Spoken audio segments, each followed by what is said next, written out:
Halo teman-teman, kita kembali lagi di serial video lanjutan ya dari pembahasan sebelumnya yang kita bahas. Jadi ini bagian dari konsep materialitas dan apa yang menjadi perhatian terkait dengan materialitas. Yang pertama adalah dalam menentukan materialitas, kita sangat membutuhkan pertimbangan profesional atau professional judgment dari auditor gitu. Untuk apa? Untuk menentukan besarannya materialitas itu ya atau basisnya apakah kita menggunakan laba bersih, total aset, total equity. Nah, itu sangat dibutuhkan professional judgment ya. Jadi ini senjata utama auditor nih, professional judgment untuk menentukan materialitas itu. Nah, yang kedua, materialitas itu tidak absolut atau relatif ya, tadi udah kita bahas. Nah, yang ketiga, materialitas itu ditentukan pada tahap perencanaan, pelaksanaan, serta pada saat mengevaluasi dampak kesalahan atau ini di tahap akhir ya, tahap penyelesaian audit. Nah, yang keempat itu bersifat akumulatif ya, sorry. Sifatnya itu akumulatif, artinya nggak ada yang sendiri-sendiri, tidak ada yang terpisah ya.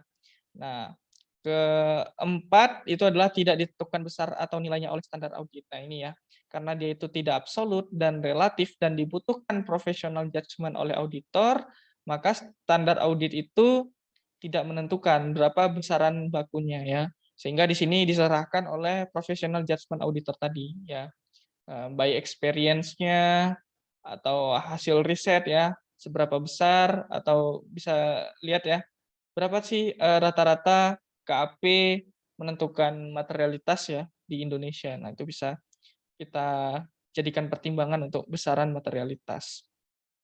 Kemudian materialitas itu dapat berubah seiring dengan progres audit itu sendiri ya. Tadi seperti yang kujelaskan ya mungkin di tahap perencanaan itu bisa kita katakan ya preliminary materiality ya. Belum tentu dia sepanjang sampai dengan penyelesaian audit materialitas itu jumlahnya sama ya. Bisa jadi setelah kita melakukan pengujian substantif, kita melakukan pengujian eh, pengendalian internal, kita melakukan pengujian prosedur prosedur analitis ya, bagian dari pengujian substantif, prosedur analitis di tahap pelaksanaan ya, di tahap pelaksanaan bukan tahap perencanaan, atau kita melakukan pengujian terkait dengan akun. Nah, itu bisa jadi ya, kita dapat temuan-temuan lagi, kita dapat hal-hal yang dapat mengidentifikasi bahwa risikonya itu lebih tinggi ya. Sehingga kalau misalkan risikonya lebih tinggi, maka perlu ada materiality yang konservatif ya, yang lebih rendah gitu ya. Sehingga yang tadinya awalnya mungkin biasa-biasa saja, materiality-nya perlu kita turunkan lagi. Kenapa? Pada tahap pengujian substantif kita temuan bukti-bukti yang mengidentifikasikan salah saji itu lebih besar lagi, maka kita perlu melakukan penyesuaian terkait dengan materialitas awal tadi ya, atau preliminary materiality.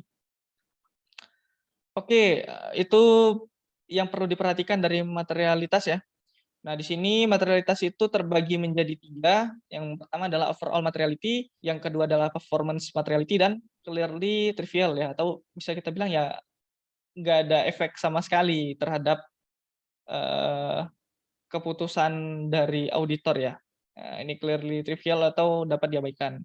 Nah, overall materiality itu adalah tingkat laporan keuangan. Artinya overall materiality ini sangat menentukan opini auditor nanti ya, sangat menentukan opini auditor. Dalam tingkat laporan keuangan itu terbit opini ya. Opini apa yang dapat diberikan auditor itu tergantung dari overall materiality ya. Kalau dia melebihi overall materiality, maka dia disajikan tidak wajar, dan sebaliknya. Kalau dia di bawah overall materiality dan di bawah performance materiality untuk tiap-tiap akun dan transaksinya, maka dia disajikan secara wajar ya. Kalau di atas ya berarti tidak wajar ya. Ya, jadi kalau di atas tidak wajar, di atas overall tidak wajar, tapi kalau di bawah overall itu dia sangat memungkinkan menerbitkan opini wajar. Nah, kemudian ini tingkat akun ya, tingkat akun ini merupakan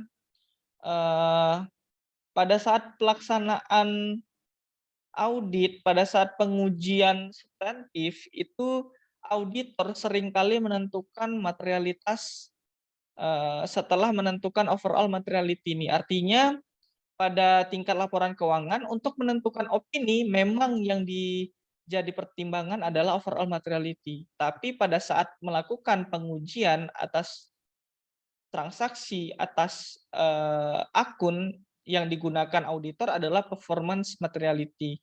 Nah, bisa kita bilang materiality ini yang digunakan atau yang dijadikan acuan auditor untuk melakukan koreksi atas akun-akun atau transaksi-transaksi gitu ya.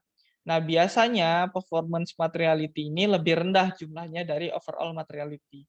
Ya, yang biasanya ditentukan lebih awal adalah overall materiality dulu. Yang misalkan tadi basisnya itu adalah 5% dari laba bersih gitu ya, dari laba bersih gitu. Nah, maka performance materiality itu bisa ditentukan sekitar 50 sampai dengan 75% dari overall materiality ini gitu.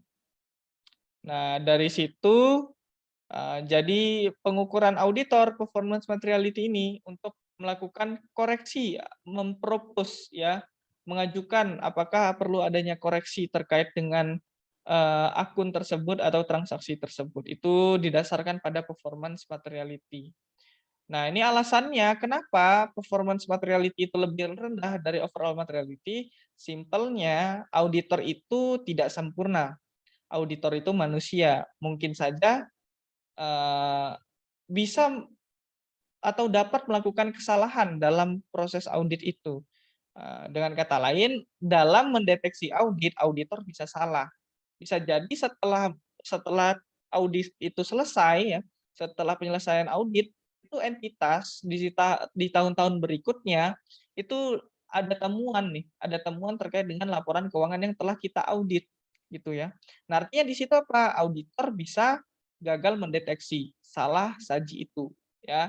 Nah, atas salah saji itu, atas gagal deteksi itu, nah ketika dilihat jumlahnya dan ketika diakumulasikan dengan salah saji tahun sebelumnya, maka ketika ditambahkan masih di dalam rentang bawah overall materiality. Makanya performance materiality itu dia dibuat lebih rendah lagi. Artinya ketika dia jumlahnya setelah melewati performance materiality ini itu dilakukan koreksi tersebut sehingga selisih dari overall dan performance ini ada sebagai buffer atau sebagai penyangga ya jaga-jaga apabila di tahun selanjutnya itu ada temuan baru gitu ya terkait dengan laporan keuangan yang telah diaudit sebelumnya sehingga kalau misalkan ada temuan baru di tahun selanjutnya temuan tersebut kalau diakumulasikan dengan salah saji yang masih tersisa di tahun kemarin itu kalau ditambahkan masih di bawah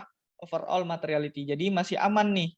Auditor menerbitkan opininya itu enggak salah. Kenapa? Karena masih di bawah overall materiality gitu. Ya. Nah, nanti kita lihat contoh penggunaan overall materiality dan performance materiality. Nah, overall materiality itu simpelnya apa sih ya? Overall materiality itu adalah materiality untuk laporan keuangan secara keseluruhan, ya. Nah, kita bisa men-setting overall materiality itu tahap perencanaan ya, atau kata lainnya adalah preliminary materiality. Nah, preliminary materiality itu apa? Adalah jumlah maksimum yang mana auditor itu percaya bahwa laporan keuangan itu dapat salah saji dan tidak ada efek pada keputusan para pengguna laporan keuangan gitu ya. Artinya ini jumlah maksimum banget nih ya. Salah saji itu jumlah maksimum salah saji ya. Simpelnya overall materiality adalah jumlah maksimum salah saji gitu ya.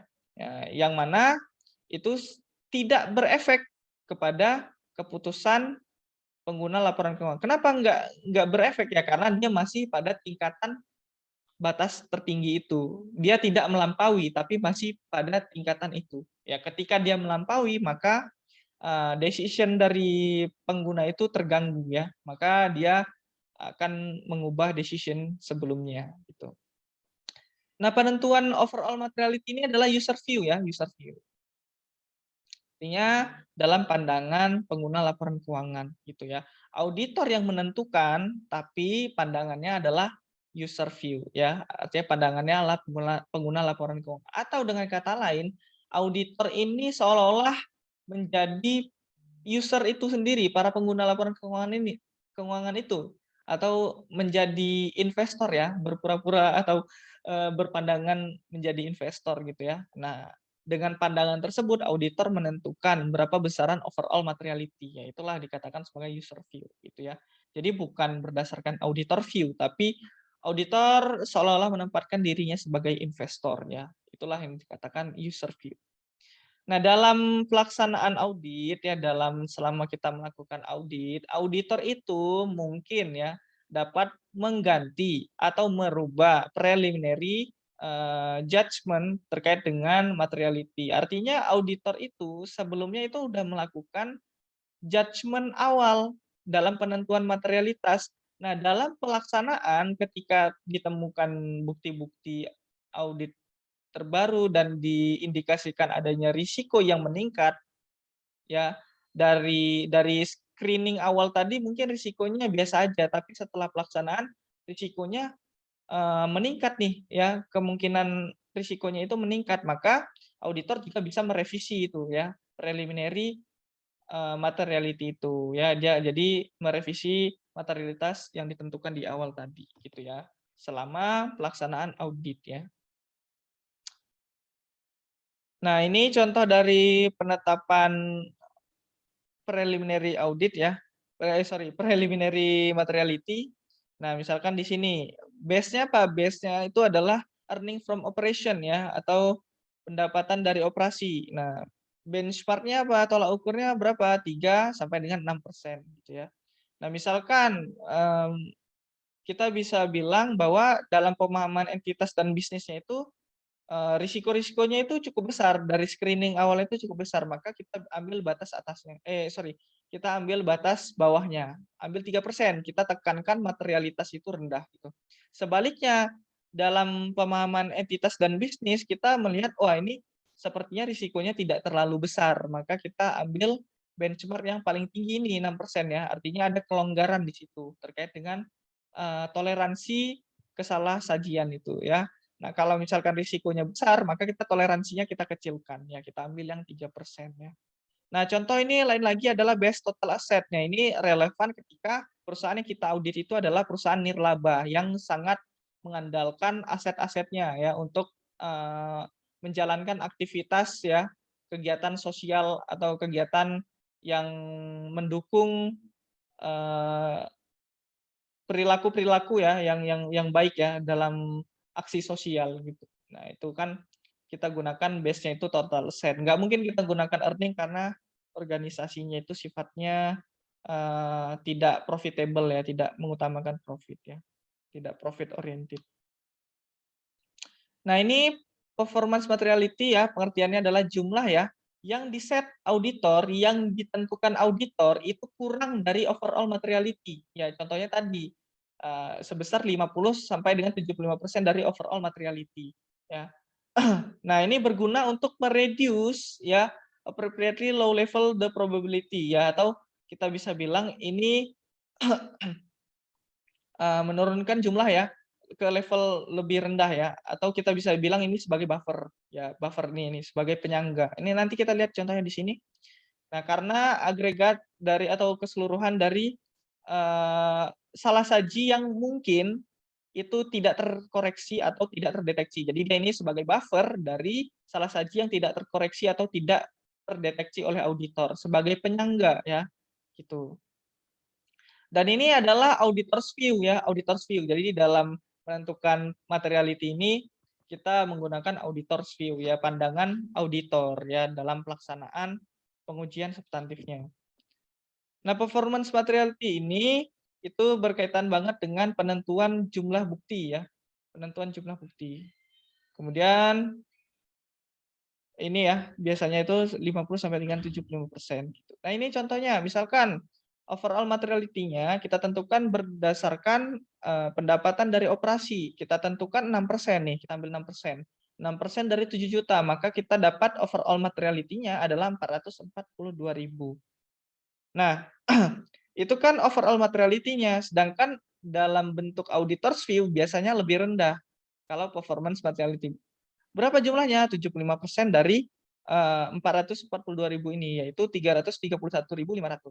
Nah, dalam pelaksanaan atau pengujian substantif yang kita gunakan tolak ukurnya adalah yang 331.500 ini atau performance materiality ini. Gitu. Jadi apabila ada salah saji yang berada di area ini, maka auditor langsung melakukan atau merencanakan itu pengajuan perbaikan jurnal koreksi ya. Ya, apabila di sini ada risiko, ada salah saji material RMM, maka kita misalkan di sini katakanlah itu 400.000. Maka yang perlu dikoreksi adalah paling maksimal itu adalah 400 dikurangi dengan 331.500 ini. Nah, selisih ini yang perlu dikoreksi oleh klien. Nah, sekarang pertanyaannya, buffernya berapa? Buffernya itu adalah ini ya, selisih dari 442 dikurangi 331.500. Buffer itu adalah penyangganya. Ya, penyangga ketika di masa depan ternyata ada temuan nih, ada temuan bahwa klien yang tadinya kita lakukan audit dan kita sudah terbitkan opini dengan berdasarkan penilaian tahun sebelumnya, ketika tahun depan itu ada temuan, maka temuan tersebut diharapkan tidak lebih dari 442.000 ini. Kenapa ya? Karena di sini ada buffer ini. Artinya misalkan ada 331.500, oh temuan di periode selanjutnya itu adalah 50.000. Nah, maka 331.500 ditambah 50.000 itu masih di batas bawah 442 ini gitu ya. Jadi auditor itu memiliki risiko yang lebih rendah terkait dengan salah menerbitkan opini itu. Artinya risiko auditnya itu lebih dapat diterima lagi ya. Acceptable audit risk itu lebih rendah lagi. Nah, ini penentuan materialitas ya. Tolak ukurnya bisa dari aset, liabilitas, ekuitas, pendapatan. Nah, apakah terdapat unsur yang menjadi perhatian khusus? Nah, itu perlu ditentukan auditor ya. Untuk tujuan pengevaluan kerja contohnya. Kemudian untuk pengguna laporan keuangan cenderung akan fokus pada laba, pendapatan atau aset bersih. Sifat entitas ini sangat menentukan banget ya. Berapa besaran materialitasnya dan berapa bukan berapa. Base apa yang digunakan gitu. Kemudian struktur kepemilikan dan pendanaan entitas. Nah, ini penentuannya ya. Kalau ada startup nih, misalkan startup. Nah, maka yang digunakan yang mana? Earning base, activity base, atau capital base. Kalau startup kan biasanya merugi tuh. Ya, startup itu kan biasanya rugi. Ya, dia bukan mendapatkan laba. Maka paling cocoknya menggunakan mana? Ya bisa menggunakan aset, bisa menggunakan operating expense juga bisa, gitu ya. Menggunakan earning base bisa nggak? Ya nggak bisa karena dia rugi ya, loss dia. Gitu. Kemudian perusahaan besar dengan keuntungan yang juga besar nih, ya, growth dari earning-nya itu cukup baik ya, maka bisa menggunakan earning base gitu. Organisasi nirlaba gimana? Ya pasti earning-nya juga nggak ada ya, pasti dia rugi ya, maka bisa menggunakan total asset-nya gitu ya atau total equity gitu dalam penentuan besaran overall materiality. Ini ya, apakah dia profit oriented atau tidak? Apakah dia profitable atau dia malah di posisi break even atau jangan-jangan dia posisi rugi ya. Perusahaan dagang motifnya itu profit tapi dia masih berada di posisi yang rugi atau dia tidak ada keuntungan sama sekali dan tidak rugi sama sekali. Apakah dia perusahaan yang sudah lama berdiri atau yang baru berdiri, itu menentukan base mana yang digunakan dan besaran seberapa besar materialitas digunakan ya. Nah, ini umumnya penentuan dari basis itu ya. Kalau pre-tax income itu 5 sampai 10, EBIT itu 5 sampai 10, EBITDA 2 sampai 5, gross margin 1 sampai 4 dan lain-lain lagi nih ya. Ada revenue, operating expense, equity, asset dan lainnya. Nah, ini misalkan ya, contohnya misalkan shareholder-nya itu banyak di suatu entitas ya, maka risikonya itu apa ya, risikonya pasti lebih tinggi. Karena apa? Karena kalau misalkan ada salah saji itu pasti melibatkan banyak para pemegang saham otomatis apa? Otomatis kan dia risikonya lebih tinggi. Kenapa? Karena dia banyak nih pemegang sahamnya, ada A, B, C, D, Z itu lebih banyak itu risiko yang diterima oleh pemegang saham. Maka dia akan masuk ke dalam low end. Artinya apa? Nanti men-setting materialitasnya itu pada tingkat yang low. Ya, pada tingkat rendah. Artinya toleransinya itu dikecilkan gitu ya, dikecilkan. Kenapa? Karena risikonya tinggi. Oke, ini ada prosedur analitis ya. Jadi singkat aja, prosedur analitis dilakukan pada saat perencanaan, pengujian, dan pelaporan ya. Kalau misalkan di awal ya namanya preliminary analytical review ya. Pemahaman bisnis dan risiko, fase pengujian itu menguji dan mengurangi risiko salah satu material ya. Bisa ini analisis rasio, analisis horizontal, analisis vertikal terkait dengan komponen laporan keuangannya. Dan fase pelaporan ini sebagai evaluasi setelah dilakukannya audit, apakah rasio itu cenderung normal ya, yang tadinya itu dia outlier mungkin ya, setelah kita lakukan audit apakah dia cenderung normal, apabila tidak normal dan masih jumlah yang sangat tinggi, maka kita bisa melakukan evaluasi selanjutnya terkait dengan audit yang kita lakukan. Mungkin kita bisa mengecek lagi, menguji lagi terkait dengan transaksi akun dan pengungkapannya. Oke, mungkin sampai di situ saja pertemuan kali ini atau pembahasan kali ini. Lebih dan kurang saya mohon maaf. Terima kasih.